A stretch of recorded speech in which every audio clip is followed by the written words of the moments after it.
According to the Daily Mail, Zoe Cohen, who is a protester with the group Just Stop Oil, has been mocked on social media for a recent televised interview in which she had the temerity to become emotional about the topic that she was discussing. Have a listen. How worse does it have to get? How many kids have to die? How many more young people have to do this stuff? I don't know what else to say, Anna. Why aren't you on the streets with us? That's all I can say. How do you explain your inaction? How do you explain it? Everyone here, all the presenters that we talk to, how do you explain your inaction? How much longer are you going to keep this journalistic objectivity up?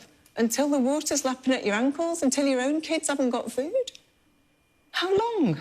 And for Just Stop Oil, what's next? Will you continue to disrupt events, or what's the plan? Because it's morally wrong to not take the action that we know from history has got some chance of having an effect. People feel powerless. We are the opposite. When we come together, we have enormous power. There are so many more of us than there are of them. That was Zoe Cohen on Thursday, and she was responding to when some Just Stop Oil protesters interrupted a performance of Les Miserables. I found it quite amusing that people who went to see Les Miserables were apparently so outraged that there were protesters there, because if you haven't seen the musical, it's all about the power of protest and what happens when people bandy together to campaign for change. But what did surprise and shock me was some of the responses on Twitter. Now, this could be just what passes for journalism in 2023, that the tabloids went on Twitter and looked for tweets that supported their pre-decided point of view. The ones that were printed in the Daily Mail were, "I hope Zoe Cohen has asked Santa for acting lessons this Christmas. I'd be inclined to believe her if she were genuine. Call me old-fashioned, but water used to come out of your eyes when you cried," so berating her for not actually shedding a tear. I'm not on Twitter, or X, as we're supposed to call it now. But I am assured by people who are that this response was quite widespread. And this got me thinking, because Zoe Cohen, who we'll be speaking to in a minute, by the way, she isn't the first person to warn us in the gravest terms, or in an emotional or an impassioned way, actually, about the reality of climate change. We've heard it from Greta Thunberg. We've heard it from David Attenborough. We've heard it from Chris Packham, not to mention numerous scientists and protesters. But it seems to me that we would rather mock the messenger than really engage with the message. So my first question to you this hour is, why isn't climate change being taken more seriously? 0345 6060 973. Who do you blame? Because the politicians will say, well, people don't want to be inconvenienced, people don't want to pay more tax or change the way they live, or any of the things that they say would be necessary in order to really tackle climate change, and we represent the people. But then people say, well, what we do means nothing unless policies are put in place that help us to reach our net zero target. And that involves things like insulating homes and not drilling for new oil. And your average person doesn't have control over those things. So who is to blame for the fact that we aren't properly engaging with this issue? 0345 6060 973. There's part of me that wonders whether it's just too massive for us to contemplate, because I was thinking this week about that tree. You know, that tree that was on Hadrian's Wall that was cut down? And I know people were upset about it because it was a famous tree and they had an emotional connection to it. They'd seen it in the Robin Hood film, and I get that. But I couldn't help but think, we're losing trees, thousands of trees, every single day because of climate change. And we're losing animals' natural habitats. We're losing entire species and ecosystems. And this will only continue to get worse and worse. And yet people didn't have the same amount of empathy and emotion for climate change that they did for this famous tree. And it made me wonder whether it's because we can wrap our little heads around the notion of the tree, but climate change is just too enormous for us to engage with. So instead, we mock the messenger. What do you make of that? 0345 6060 973 is the number to call. You can text 84850 or tweet at LBC. Or as promised, we are now joined by Zoe Cohen, who is a Just Stop Oil spokesperson. Can I ask, first of all, how did it feel to be mocked and criticised in the way that you were following that interview where you got emotional? Hi, Natasha. Thanks so much for having me on. Really appreciate it, for having this conversation. Well, I try not to take it to heart too much, to be honest. Myself and a number of other people across the civil resistance movements for the last several years, and people across the climate, environment and social justice movements for decades now have been trying to say this stuff, and we've been attacked at every turn. So I try not to take it too much to heart. And the hit piece that was in the Daily Mail specifically, I also find it quite ironic, because obviously the Daily Mail, along with the Telegraph and all the other right-wing media, have been doing lots for decades now to give misinformation and push denial and delay. But actually, the very same paper, or newspaper if you can call it that, back in 2021 published a study published by KPMG that reported very, very clearly from global modelling data that societal, economic, ecological collapse is on target by 2040. So they've actually reported what I'm talking about, what we're talking about. But then when you actually express any emotion about the loss of everything you care about, children starving by the millions, watching your family suffer, losing everything you love, which of course is emotional. Of course it is. If you actually connect with the reality, of course you're going to get emotional. But when you actually do that, it's like, no, you can't do that. I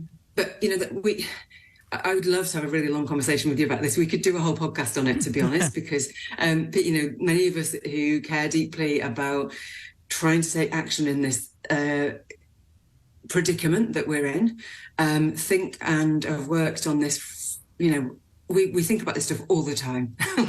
Why is it? Why does it not cut through? There's so many reasons, right? Vested interest is a massive one. There are massive vested interests. We've been lied to, as I'm sure you know, for over 40 years now, since I was a kid. All the stuff about Exxon knew, all the big oil companies knew back to the 70s and 80s. The BBC have even done a 3-part documentary on it, haven't they, called Big Oil Feed the World, setting out in great detail all the journalistic work done into how those bosses of the oil companies knew. They had the best scientists in the world, right? Mm. And what did the companies do? They covered it up and spent billions and billions lying to us. Even the words climate change, right? That's a term that the PR people who worked for the oil companies and the politicians put together to gaslight us, just to make it sound like, oh, it's just weather that changes. It's always been changing. It's not. Mm. It's the breakdown of our living systems. It's our life support systems being intentionally broken down by people in power who are very rich and want to get richer. It's a whole economic model that is about a small number of people extracting from everyone else, particularly, colonial models, and extracting from the poor, extracting from workers, extracting from the global south to benefit the richest. And we've just been lied to, I'm sure you get this a lot. I would say the most popular response whenever we speak about environmental issues on this programme that I get from people is, why should Britain do anything when China will not? What's your response when you hear that?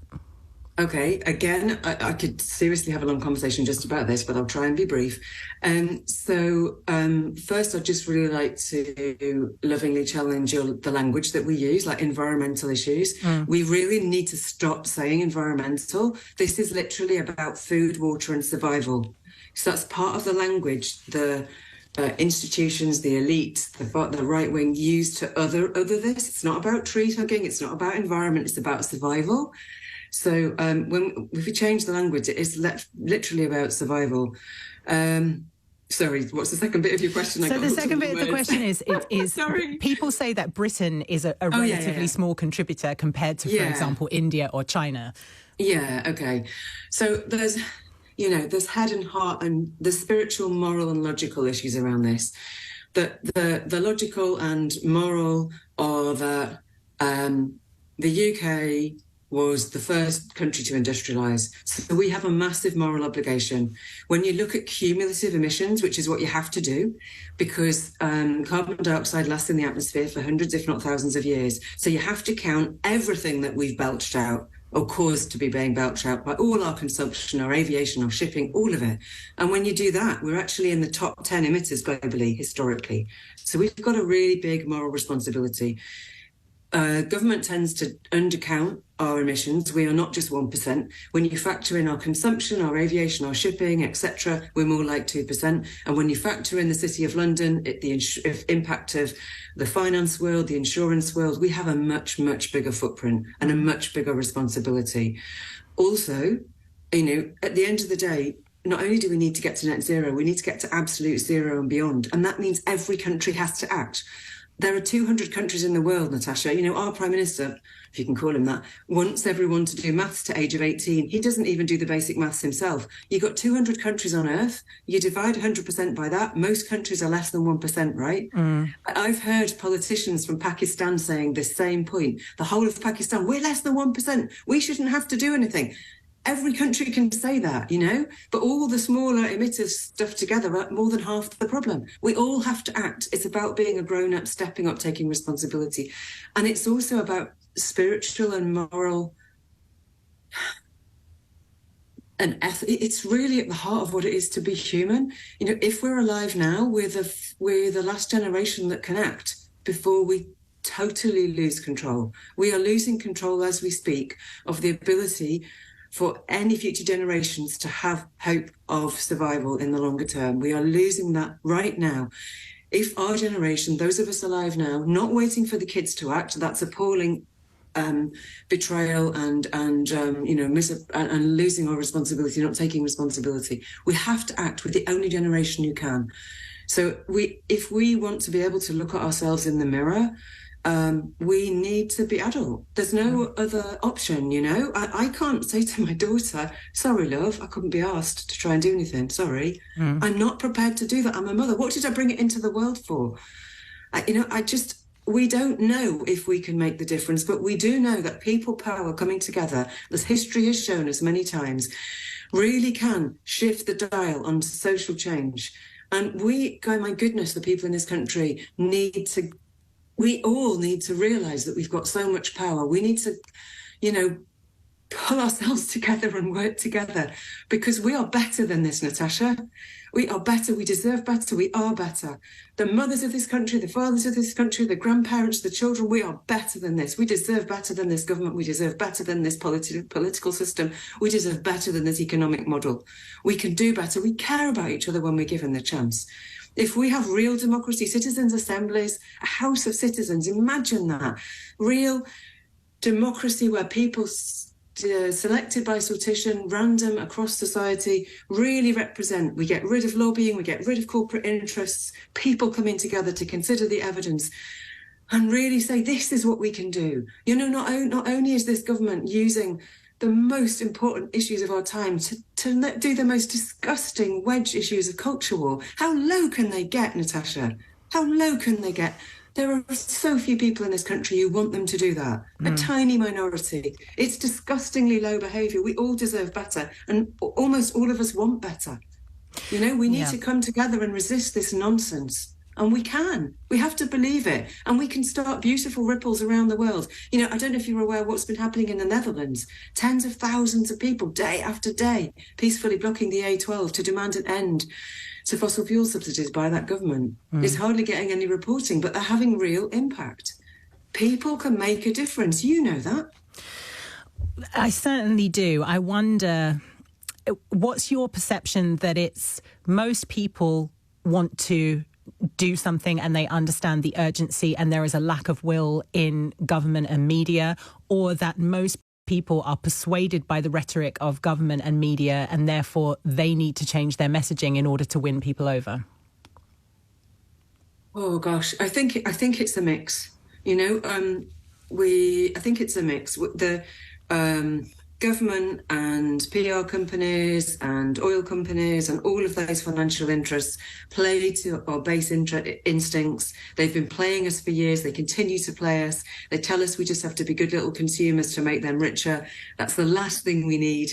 You know, that we have the most appalling inequality in this country, as you know. 13 million people are struggling to eat properly right now because of poverty. It doesn't need to be this way. There's plenty of money. It's just all collected in a small number of people's pockets. It doesn't need to be like this. We deserve better. We can achieve better. But we have to believe it, don't we? We have to believe it. And we have to show ourselves that we can do this and we can do better. We have to adapt this country. What's coming? You've just been reporting on LBC about Scotland. That's one tiny example of the utter. I want to swear, but I probably can't, can I? You absolutely can't. But I think that's a mess. Yeah, that is what's missing right now, I think, for a lot of people. It's hope that something can change. But I hope that listening to you will have changed some of their minds. Zoe Cohen, thank you so much. Just Stop Oil spokesperson and someone who was mocked this week after getting emotional on a televised interview. I want to know who you blame for the fact that we are not engaging with this issue as much as we should be. Is it the media? Is it politicians? Is it just that people are reticent to change? And what do we do? Pope Francis has made an intervention this week. He has historically always been quite vocal on climate change, which represents a change of direction for the Vatican. But he has done another speech in which he's warned that the world is collapsing due to climate change and may be nearing breaking point, criticising global decision-making bodies for being ineffective, as well as calling out climate deniers. He said those who deny, conceal, gloss over and relativise the issue, and said he criticised those people, saying that it's no longer possible to deny the human origins of climate change. And then he said this really interesting thing, which I think is one of the questions I want to examine with you this hour. He said, to the powerful, I can only repeat this question. What would induce anyone at this stage to hold on to power only to be remembered for their inability to take action when it was urgent and necessary to do so? That's a really interesting question, because I think politicians would say, well, there's no appetite for it. But then I think that people would say, no, we do want to take action on climate change. You're not making it easy for us by giving us the resources, the funding that we would need to make our home energy efficient, for example. You're not making the policy changes that are necessary to really address this. So I want to know who you blame for the fact that we're not engaging as urgently as we should be on this. 0345 6060 973. Alex has called from Newcastle. What would you like to say? Hi, Natasha. Thank you very much for having me on.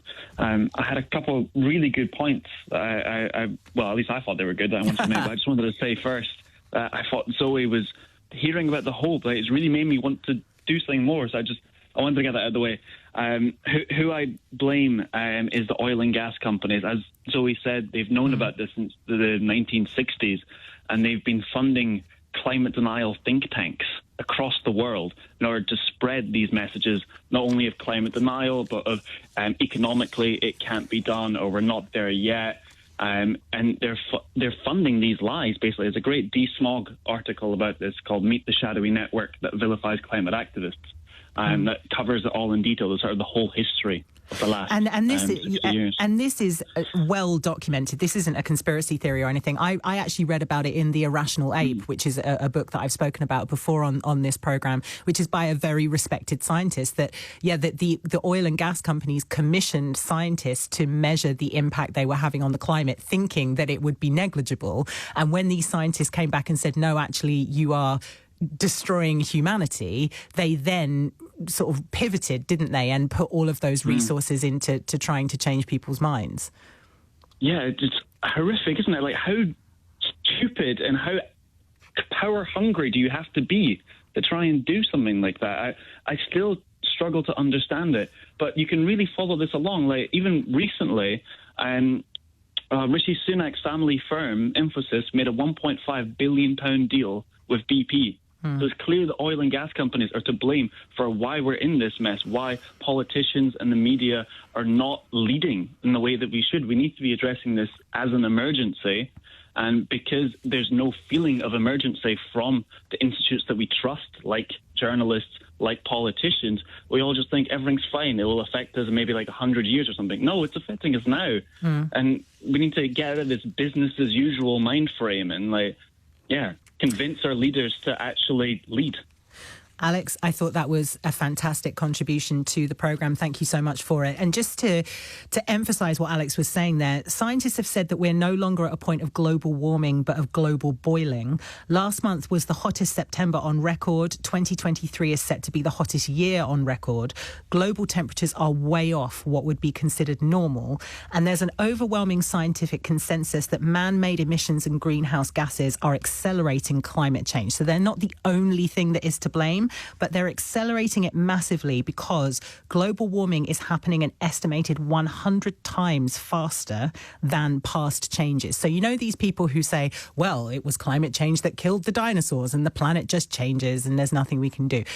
Yes, the climate does change of its own accord, but it's changing 100 times faster because of the contribution of mankind. And as with everything, the poorest people in the world are being affected first. People are being displaced. People's homes and livelihoods are being destroyed in natural disasters. And I do wonder whether you or your child would need to be knee-deep in water or in the midst of a drought or fighting for sustenance before you would engage with that.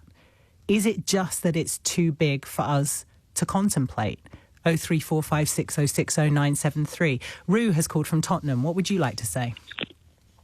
Hi, Natasha.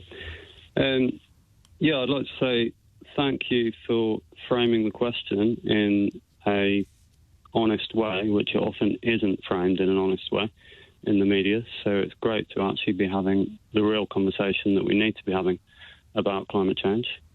Thank you for saying that. I think I'm disgusted by people's denial responses to Zoe Cohen getting emotional in an interview on Sky. I think really what we're seeing is those people they're holding the line of their denial. I don't think they consciously see it, but they feel a threat to their privilege, basically, and their cosy denial. It's comforting, right? It's comforting to think that it's a hoax and that we're all safe and we're all fine. It's easier to think that than to accept that we're in a real crisis and we actually have to do something about it, which is hard to accept. And I mean, I find it hard to accept on a daily basis. I mean, we all do denial, even if we accept that we're in a crisis. It's very difficult not to be in denial in some way most of the time. Yeah, I agree with you. And I was thinking about this actually in relation to the conspiracy theories around 15-minute cities. I was listening to a podcast about how those originated, and it was from people who were originally conspiracy theorists around lockdown and COVID. And it occurred to me that they, rather than go, oh, OK, they let us back out of lockdown, so it wasn't a global conspiracy to keep us all at home forever because we're back out and we're back in our jobs. They went, oh, no, I'm going to carry on being right by just sort of transferring my feelings about lockdown to these 15-minute cities, because it's so hard for people to admit that they have been conned. And that's part of this, isn't it? That realisation comes at a cost to the ego. Yeah, absolutely. But people have been deceived and they've been aided and abetted in denial by fossil fuel company interests, and those interests crucially have extended into the media, and various newspapers are very guilty of spreading climate denial and have been for decades. and have been instrumental in stopping this nation from actually taking climate change seriously as a... Yeah, I think you're absolutely right, Roo, and I can see that you're a first-time caller as well, so thank you so much for picking up the phone. If you want to contribute to this conversation, I'm asking, who do you blame for the fact that we are not acting more urgently on climate change? Who do you blame for the fact that we are not engaging with climate change as urgently as we should? And Jensen has called from Hoxton. What would you like to say? Great to talk to you, Natasha. I'm Jensen. I'm actually Chinese. And the first one I need to blame is the Just Stop Oil protesters. Well, I actually need to say thank you. Thank you for destroying our daily life. Thank you for blocking the streets. Thank you for destroying the performance, the show. There are also some videos about Just Stop Oil protesters interrupting the show, the performance. There are also many Chinese viewers there. They were also pretty angry. Why has the fact that they were Chinese, why would they be particularly angry at Just Stop Oil? Because this has nothing to do with climate issues. Why do you say that? Just destroying other people's daily lives, interrupting the streets so that... But why do you think they're doing that? They want to show their idea. They want to show the so-called idea. And what is their idea? What is their idea? They are trying to rescue our Earth from some kind of apocalypse, some kind of oil threat. Everyone going to die unless the government completely dissolve these oil companies immediately tomorrow, next hour. I don't think that's what they're saying. I think they're saying no new oil contracts and find alternative sources of energy. That's my understanding of their message. But no new oil contracts, no new oil. But they also need to come up with some realistic solutions. They also need to do something. I think that's real. Quite a realistic solution. There are other sources of energy, and we could do what the United States have done and plough money into the green economy and creating green jobs. That's what forward-thinking economies are doing, and our government haven't done that. So you can understand why they are frustrated and trying. They will have written to their local MP. They will have planted trees or whatever else it is. The less disruptive forms of protest. This is a last resort because they haven't been listened to. They haven't been listened to. My family has also not been listened to. So they just get emotional on media and then they become the headline. So what about if I also get emotional and then can I become another headline about? What is that your family would want to say on this issue? My family is running an organic farm. They also plant a lot of trees. They are doing some small changes. Yes, everyone's contribution could be very small, but at least they are doing some real things rather than interrupting other people's lives. They can just go to plant some trees rather than blocking the streets. They can make some real contributions. I also need to criticize Greta Thunberg. So only saying a few words will not really help this world. Doing some small changes, if everyone could do some real changes together, then we can have a greener, a better future, rather than interrupting anyone else. Jensen, thank you for your call. I disagree strongly with your words on Greta Thunberg. I think she has done more to engage young people who may very well be then making their own small changes within the context of their lives as a result of hearing what Greta Thunberg has to say. And I also think there's only so much individuals can do. When Rishi Sunak is giving licenses to 100 new oil drillings within the North Sea, not a great sentence structure, sorry about that, but you knew what I meant. What does the average person recycling or planting trees do within that context? I'm not saying it's nothing, but I'm saying that the government needs to act as well. I have so much sympathy for protesters because I know that there are probably 1,000 other things that they would probably rather be doing with their time. They would probably be rather celebrating their birthday at the theatre. But for whatever reason, they have become so engaged on this issue because they're concerned about future generations or the future of humanity that they can't think about anything else. And that's the logical response, actually. The rest of us are in denial. I'm concerned about climate change. I don't think about it 24/7, and that's me being 100% honest. But I recognise that the attitude of protesters is actually more logical than mine. We should be worrying about this every waking second. So why aren't you? 03456060973. Graham has called from Manchester. What would you like to say?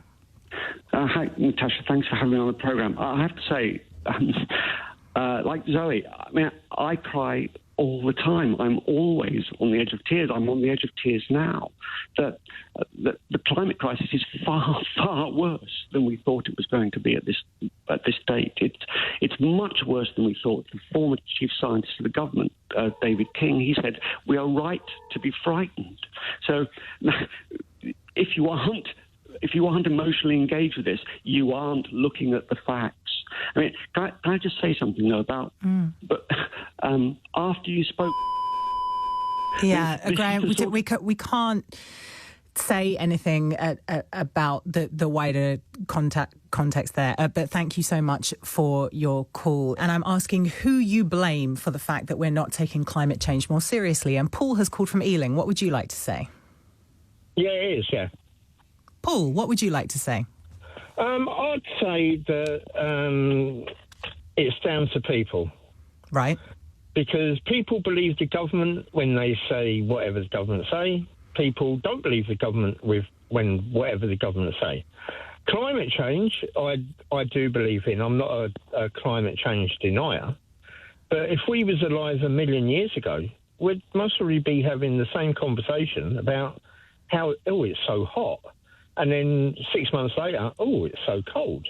And this is the Earth climate changes. Now, I know there's going to be people out there saying, yeah, well, you're a denier by saying that. No, Paul. It's natural. Paul, right. You are absolutely right that the climate does change by itself, and they think that could have been what wiped out the dinosaurs. However, it was what the brightest minds on our planet, climate scientists who have dedicated their life to studying this, think is that man's contribution to climate change is accelerating the process by a factor of 100. It's happening 100 times faster than it would have done because of our contribution. Really? Yes, really. Right. Okay. So then if it's if it's person's contribution, I'm hearing fossil fuels, petrol and diesel fossil fuels. This is what it is, burning the fossil fuels to create petrol and diesel. Sure, that's part of it, yep. So they bring out electric cars, yeah? Right. But 40% of the power that power the power station are fossil fuels. I hear you. What I think you maybe aren't taking into consideration is that the fossil fuel companies themselves have known about this for about 40 years, and they haven't taken action up until this point because there was such huge amounts of money involved in their ability to trade. So if we'd started thinking about alternative ways to maybe rely on different types of energy 40 years ago, think about what a better position we would be in now. Yeah, that I agree with you, but did they really have the technology to go ahead with, I think personally, the worst things that's come onto or happening at the moment is battery-powered cars. But if they'd taken all of some people like them. all the time and energy and resources that have been put into trying to persuade, and I mean this with respect, Paul, people like you, that it's nothing to do with humankind and there's always been climate change, which is a form of climate change denial, I'm afraid, that was deliberately planted in your mind by people who have a vested interest in spreading that message, and there's huge sums of money involved. Now, imagine if they'd put that money and those resources and that time and that energy into making other forms of energy, not fossil fuels, work for us so that society could function. Where would we be now? We'd be in a much better position, and battery cars would probably be better. Well, yeah, but I'm not a denier, and I'm not saying that the things that we are doing doesn't have something to do with it. So I'm far from being a denier, but I do look at things and what see. The way I see it, everybody went for electric cars at the beginning because the government said so. Like years ago, the government said diesel is the way to go because that's the best thing, and then so everybody went for diesel over petrol. But I'm not talking about what the government is saying. I don't think the government's message on this is great, to be honest. I'm talking about what scientists, climate scientists, experts are saying. Yeah, but the climate scientists are being paid by the government, so they'll say whatever the government wants to tell them. Well, not in this instance. In this instance, Rishi Sunak is saying that we shouldn't be aiming for net zero using the green pledges that Boris Johnson put in before him. And most of the climate scientists have said that would be absolutely disastrous. Yeah, so that he's completely out of step with scientists, isn't he? Yeah, and there's other scientists who turn around and say, we're never going to reach zero. I mean, and it's like, they'll say, we're at 1%. The output that this country puts into pollutants in the atmosphere and whatever, we're at 1%. But yeah, but did you hear Zoe Zoe Cohen earlier saying that there's 200 countries on the planet, so most countries contribute less than 1%. And also, yes, really? China has a larger population, so of course they're going to contribute more. But in terms of individual people in the UK, most people have a bigger carbon footprint than most people in China. Yeah, but there's so many people in China. I don't know what they reckon it is, a billion. China is doing worse for the atmosphere than us. India's doing worse. America, Canada. All these countries are way up there, and yet we're at 1%, and we always seem most to be countries are at 1% or less. Who? Well, no, Sweden. Or Pakistan, No. Pakistan and India are all basically in the same area. But if you'd have listened to Zoe Cohen earlier, she said she heard Pakistani representatives saying the exact same thing about them contributing less than 1%. This is rhetoric that stops anyone throughout the world from acting.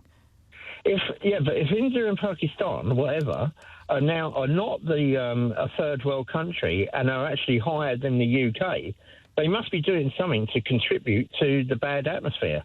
So it can't be 1%. What about the fact that we source most of our fast fashion from China? Yeah. So we're therefore contributing to that big carbon footprint that's coming out of that country. Well, that could be true, but then again, true. But then again, you could turn around and say that to power up a power station, they're chopping down trees in Canada and America and wherever, putting it on a big ship, which normally would be an oil tanker that does like 50,000 miles minus to the gallon, and is in chips and blah, blah, blah. And then it's being transported from the docks by lorry to the power stations. Then the power stations are using all of that to power up the power station to power up electric cars. I mean, where does it stop? But everything that I'm saying to you, Paul, you're not engaging that. You're just saying, and then trying to take the conversation in a different direction. It seems to me that you don't want to try and find a solution. You just want everything to stay the way that it is. And if it stays the way that it is, we won't have an opportunity to act on this at all, and humanity will die out sooner than you think. I don't think so. Humanity's been around for millions of years, and the thing with humanity is... No, but not a climate change denier, Paul. Thanks so much for your call. I'm really tired now. Andrew in Chigwell, please tell me something that's going to re-energise me. I'm 100% with that there's a big problem with climate change. However, it has to be a joint effort, all in one direction, to save the planet. We produce whatever amount that we have produced. But, for example, stopping oil in the short space of time, we still need the oil. So we're going to buy it elsewhere. That is not a solution. Going electric, it's not a solution. The governments need to get together and go in a direction altogether so we can save the planet. Us going green and bankrupting ourselves, supplying all the things that they're suggesting, I can't eat. I can't survive. So obviously, I'm not. But why do you think we're going to bankrupt ourselves? Because the way I understand it, if we properly invested in the green economy, it would create jobs. Heat pumps, just as an example, it will cost for our house about £25,000 put in. Right. Where is that coming from? But what about if you were given money to insulate your home, which is what Insulate Britain was asking for? We're insulated, but the actual heat pumps, which don't work when it gets very cold, the things don't work. But we're still having to invest this sort of money in the things. We have electric cars. So what would it take then, if the solution, as you say, is for all of the world leaders to get their head together and invest in things that do actually work? Why isn't that happening? Who do you blame for the fact that that isn't happening? Politicians. There is nothing in it for politicians. There is no reason to do it for the politicians. The politicians are looking to improve their own country. You have countries like India and the developing countries in Africa. They are not going to. They are looking to expand their economy, not to change to. I don't agree with the premise of that, because I don't believe that it's either or. I think that you can invest in a green economy and promote growth at the same time as saving humanity. But Andrew, thank you for your call. Elaine has called from Richmond. What would you like to say? Oh, evening.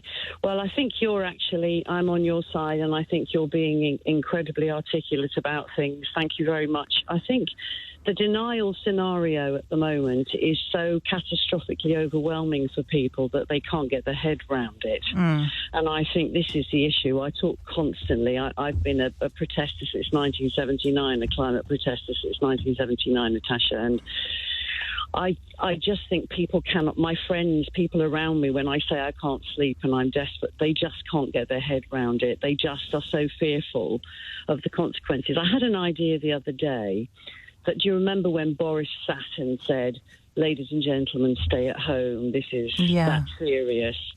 I have dreams now of needing somebody to sit on television and say to the nation, we're in that state with regard to the climate. Things have to change. Things cannot stay the same. And I think we've reached that point.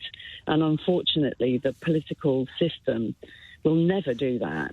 And so people have no choice but to get out and protest. I mean, I'm an actor, but I supported Just Stop Oil stopping Les Miserables. And that's exactly what I said. If there's not political will, then where does that leave us? Elaine, thank you so much for your call. I must leave it there. That's it from me.